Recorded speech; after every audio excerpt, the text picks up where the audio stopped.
The October chill in the port city wasn't the weather. It was the silence where clamor once lived. Empty docks, idled cranes, ships stalled like forgotten ghosts. This was not the aftermath of a storm. It was the result of decisions made thousands of miles away, in rooms with polished tables and distant voices. It was the economy bending under invisible forces, unraveling not with a bang, but with a series of soft, decisive clicks. Sanctions enacted, contracts voided, capital frozen. The world thought it was managing risk. It was mutating its future. For centuries, power has tried to restrain power through economic pressure. The names changed: blockades, embargoes, tariffs, restrictions. But the intent was always the same: to compel behavior without resorting to guns. And in each era, what began as a tool of influence became an engine of transformation. The Mediterranean world learned this in the age of city-states, when Athens's grain supply from the Hellespont could be choked by decree, and Sparta's allies felt the ripple of every tightened purse. Medieval kingdoms felt it when wool and salt trade shifted with the rise of new tolls. In every case, the sanctions that were meant to constrain soon rerouted flows of wealth, labor, and power. By the early 21st century, the world had forgotten how often this had happened. The global economy was vast, interconnected, and always assumed to be stable. Sanctions were just another line item on geopolitical agendas, like fine print in a contract no one really reads. They targeted individuals, companies, even entire nations. They froze assets and severed financial threads. But what they also did was reveal fragility, hidden dependencies, over-reliance on single suppliers, and markets with no real resilience. The shocks they introduced did not dissipate. They migrated. In a quiet panic of recalibration, governments, banks, and multinational firms began adjustments that were neither public nor acknowledged. Trade routes shifted. Capital sought safer harbors. Nations once peripheral suddenly became essential. These were not temporary fixes. They were tectonic movements because economies, like ecosystems, have thresholds. There is a point at which adaptation becomes transformation, and transformation becomes a new order. No one noticed at first. No headline screamed that the world had crossed into unfamiliar territory. They reported sanctions like weather forecasts, expected, manageable, routine. But the undercurrents accelerated. The dollar's dominance was assumed. Supply chains were accepted. Confidence is a fragile thing that looks like solidity until it doesn't. And then the patterns emerged, not as theories but as realities. Spirals of debt that no longer funded growth, only deferred decline. New alliances born not of shared values but shared necessity. Alternative financial networks rising quietly in the margins. The old order didn't fall with a crash. It receded like a tide with no announcement, leaving new contours of power exposed. This is not a story about villains or heroes. This is a story about forces, as old as trade itself, that shape economies in ways no decree can contain. The transformation that sanctions set in motion was never announced. It was lived. The world did not end. It changed. Sanctions arrive like a whisper before a storm, subtle adjustments in policy that most people barely register. Yet beneath their surface lies a structural force far more profound than headline politics. The collapse of a system, in economic terms, rarely begins with a dramatic rupture. It begins with a shift in incentives that slowly erodes the architecture holding the system together. Collapse is not catastrophe. It is contradiction. It starts with complacency and ends with inevitability.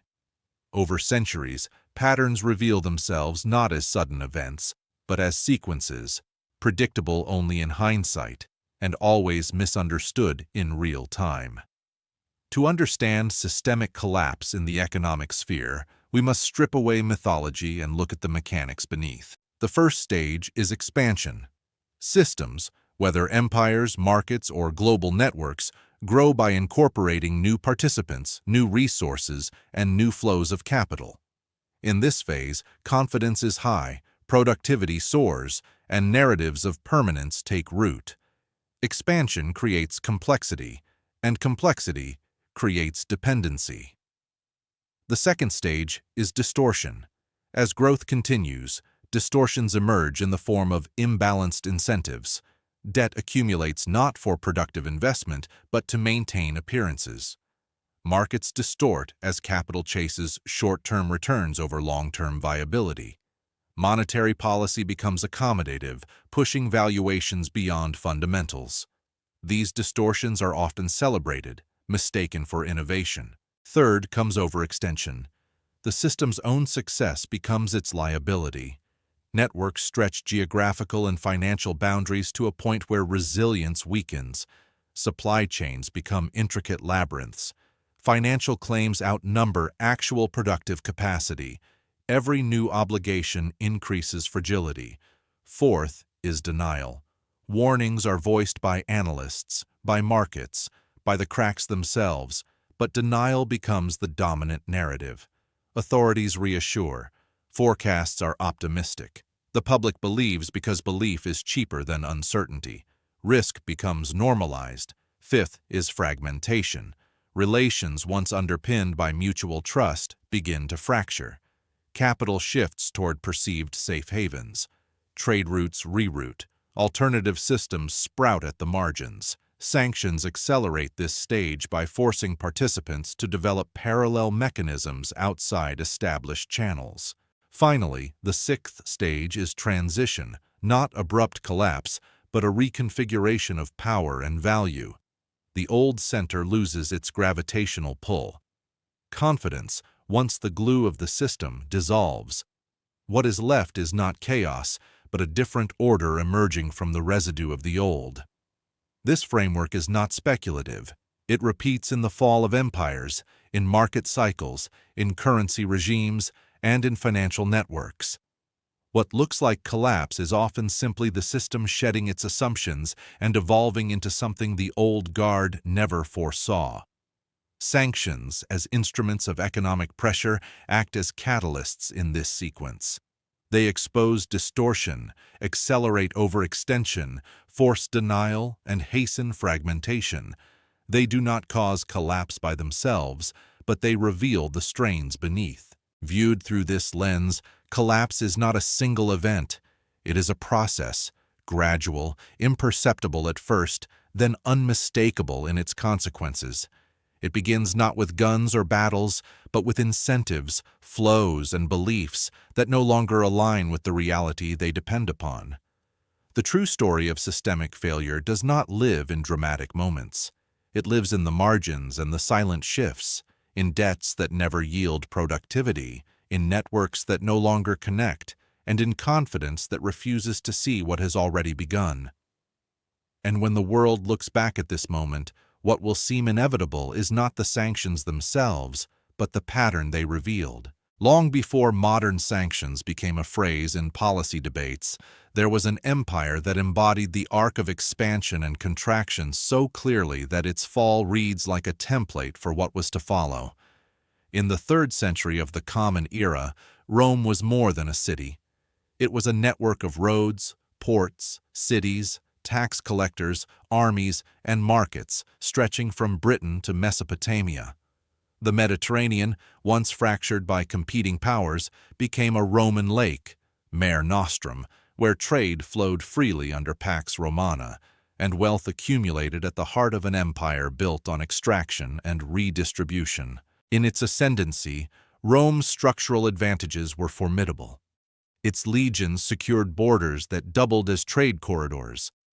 Its law standardized contracts and property rights across diverse cultures. Its currency, the silver denarius, circulated from the Atlantic to the Euphrates, lubricating commerce on a scale previously unimaginable. For a time, the system worked.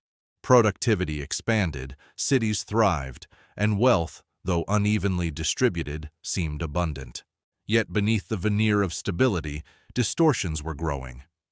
To sustain its vast expenditures on roads, baths, grain doles, and armies, the empire increasingly debased its currency. Silver was clipped and mixed with base metals. What was once a signal of value became a promise strained by cost. Debt, both public and private, swelled as the state borrowed against future revenues to meet immediate obligations. Rome's economy did not falter because of lack of wealth. It faltered because the mechanisms that had created wealth were now being repurposed to sustain an empire that had outgrown its productive base. As the denarius lost value, prices rose, and market actors began demanding more just to maintain the same level of exchange. Farmers found it harder to sell grain at profitable prices. Artisans faced rising costs for imported materials. Commercial confidence frayed. Meanwhile, consumption patterns rested on the illusion of enduring abundance. The elite spent lavishly, bureaucracies expanded, and the state promised ever more to its legions to maintain loyalty. This was the stage of overextension. Rome's network was too vast for the revenues it could reliably extract. Armies were stationed far from economic centers, funded by taxes that came sporadically from regions under stress.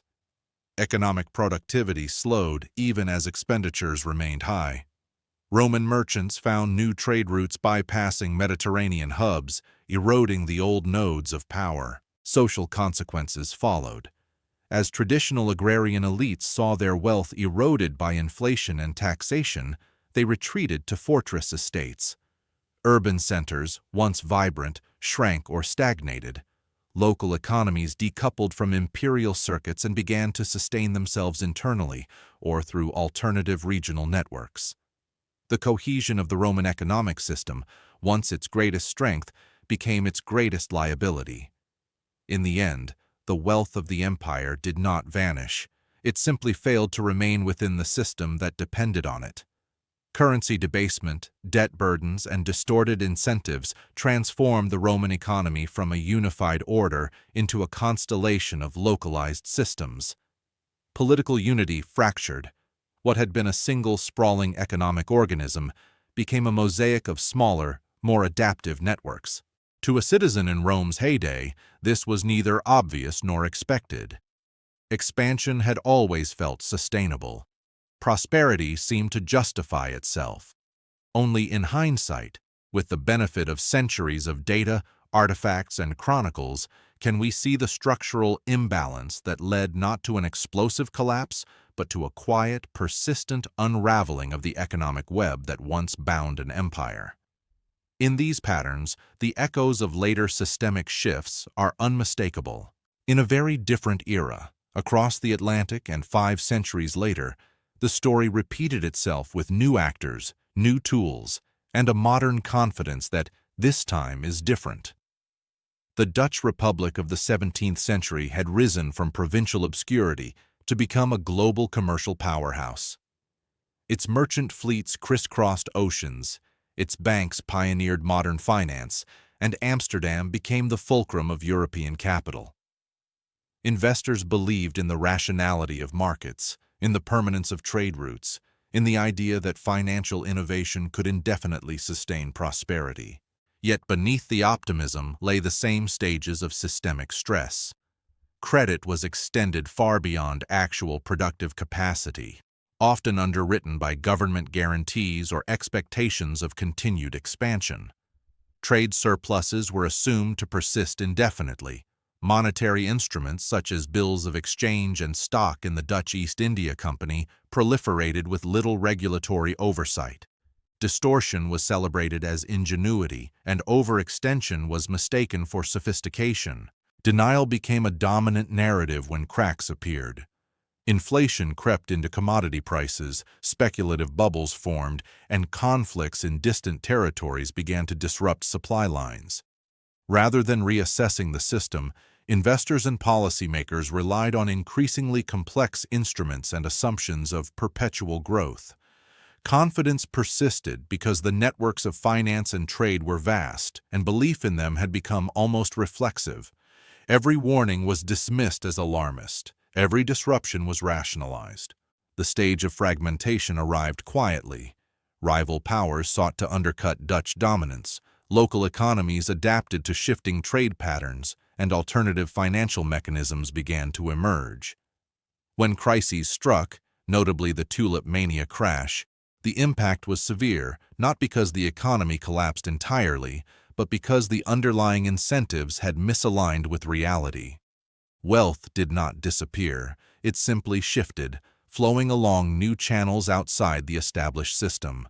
In hindsight, the Dutch example illuminates a critical truth. Systemic collapse is not a failure of intelligence or morality. It is the predictable outcome of misaligned incentives, overextension, and the assumption that past success guarantees future stability. Each stage, expansion, distortion, overextension, denial, fragmentation, and transition, unfolded in a slightly different guise, yet the structural pattern remained consistent. What is remarkable is how convincingly each generation believes it is immune, only to discover that history's cycles are indifferent to narrative. Sanctions, trade restrictions, or financial shocks serve as accelerants in this process. They do not create the underlying imbalances, but expose them, forcing adaptation, reallocation, and ultimately, transformation. The Dutch experience, like Rome's centuries earlier, illustrates that prosperity can be both a source of strength and a vector of fragility. Confidence, after all, is a social construct, powerful until incentives dictate otherwise. And when it falters, the system recalibrates, often in ways unrecognizable to those who believed it permanent. The patterns that shaped Rome and the Dutch Republic find their echoes in today's global economy, though the scale, tools, and actors have evolved. Modern finance moves at the speed of digital transactions, monetary policy operates across borders, and economic sanctions can be executed instantly, freezing assets or severing trade with the push of a button. Yet beneath this technological sophistication, the same structural forces are at work. Debt accumulation, overextension, distorted incentives, and fragile confidence. Debt remains the silent engine of modern economies. Governments borrow not merely to invest, but often to maintain appearances of stability. Corporations extend credit to sustain operations and dividends rather than to fund productivity. Monetary expansion, whether through quantitative easing, low-interest policies, or digital liquidity injections, inflates nominal values while masking underlying inefficiencies. Just as in historical cases, these mechanisms create the illusion of prosperity while embedding structural fragility. Sanctions now act as catalysts, exposing dependencies that were previously invisible. When capital, commodities, or technology flows are restricted, the system responds not with collapse, but with adaptation, often in ways that accelerate change. New trading networks emerge, alternative currencies gain traction, and previously marginal economies move into positions of strategic importance. These shifts are not political statements alone. They are the arithmetic of incentive. Economies realign based on opportunity, risk, and resilience, not ideology. Confidence, the glue of global systems, behaves the same way it always has. It is fragile, social, and contingent on predictable flows of goods, capital, and credit. When confidence erodes, even slowly, it prompts reactions that are self-reinforcing: capital flight, currency substitution, and the creation of parallel financial architectures. The system does not fail because of intentions or morality, but because the incentives that maintain cohesion, profitability, liquidity, and trust have decoupled from reality. In this sense, modern sanctions and financial pressures are revealing the same dynamics that undermined empires and republics in centuries past. They accelerate transition without force, compel innovation without design, and create new centers of gravity where previously there were none. The world does not collapse in the dramatic fashion imagined by observers. Instead, it rearranges, silently, persistently, inevitably. Understanding these structural forces is not about assigning blame or predicting precise outcomes.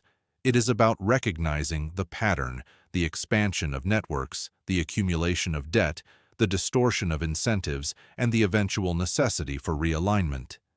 The historical record shows that when these forces converge, the transformation is unavoidable, and the new order is often unrecognizable to those who were accustomed to the old. Late-stage systems often feel stable in precisely the moment before they begin to deteriorate. This is no paradox. It is a structural inevitability. The very mechanisms that prolonged earlier phases, complex networks, vast capital reserves, and institutional authority, create the illusion of permanence. Leaders reassure, institutions normalize risk, and the public continues to operate under assumptions that no longer align with reality. Denial in this phase is not mere obstinacy. It is embedded in the incentives of every actor. Policymakers gain politically by projecting stability. Bankers profit by maintaining confidence. Corporations benefit from deferred reckoning. Narrative control becomes an essential tool. Reports are framed optimistically, data is selectively interpreted, and the signals of stress are downplayed. Each layer reinforces the belief that the system is robust, even as its foundations quietly erode. Warnings, when they appear, are absorbed and deflected. Analysts are labeled alarmists. Market corrections are described as temporary adjustments. Sanctions, trade disruptions, or localized crises are rationalized as anomalies, not as indicators of systemic stress.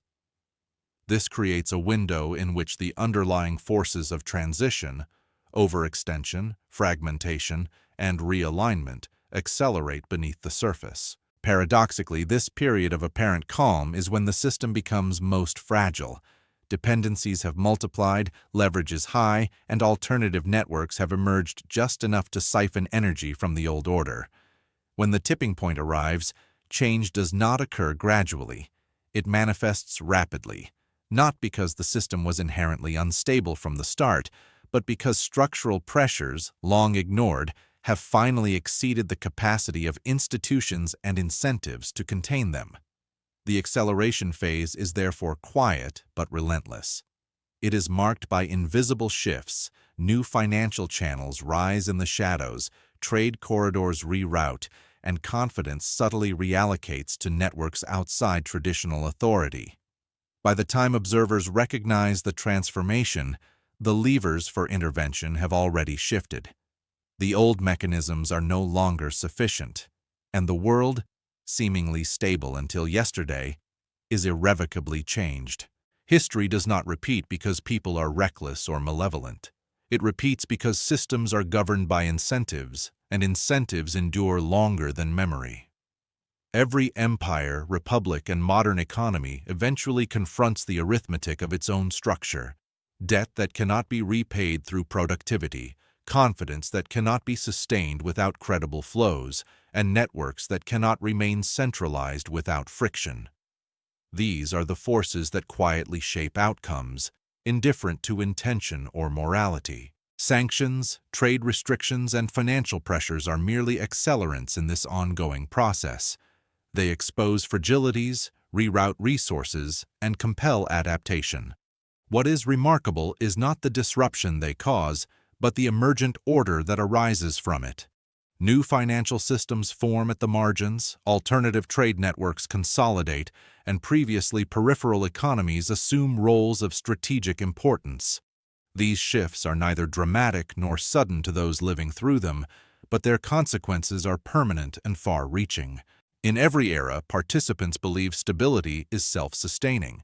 They interpret minor disturbances as anomalies and dismiss systemic warnings as overreaction. Yet the record shows a recurring pattern: expansion, distortion, overextension, denial, fragmentation, and eventual transition.